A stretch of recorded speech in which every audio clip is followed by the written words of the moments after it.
વડોદરા શહેરના મુજમોડા રોડની મોબાઈલ શોપમાંથી ચોરી કરનારને ક્રાઇમ બ્રાન્ચે ઝડપી પાડી વધુ કાર્યવાહી હાથ ધરી છે. આશ્ચર્યની વાત છે કે આરોપીએ મુંબઈના બારમાંથી 55 લાખ રોકડા અને દાગીનાની ચોરી કરી હોવાનું પણ પોલીસ તપાસમાં સામે આવ્યું છે. વડોદરાના મુજમોડા રોડ પર આવેલી ધ ફોન શોપ નામની દુકાનમાં ગત 29મી માર્ચે મોબાઈલ ફોન DVR મળીને કુલ રૂપિયા 6,51,000ની ચોરી થઈ હતી, જે અંગે જેપી રોડ પોલીસ સ્ટેશનમાં ગુનો દાખલ થયો હતો.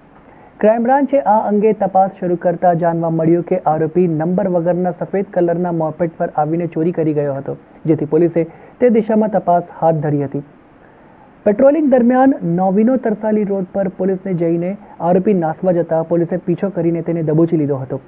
આરોપી રામનિવાસ ઉર્ફે રામા ગુપ્તાને ઝડપી પાડ્યો હતો. પોલીસને મોપેડની ડિક્કીમાંથી 2 મોબાઈલ ફોન અને રોકડા રૂપિયા 7,890ની મત્તા કબજે કરી હતી.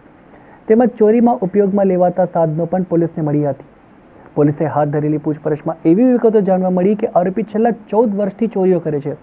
તેને મહારાષ્ટ્રના મુંબઈ, રાયગઢ, થાણે અને પુણે જિલ્લામાં મકાનો તેમજ દુકાનો મળી કુલ 50 સ્થળે ચોરી કરી છે.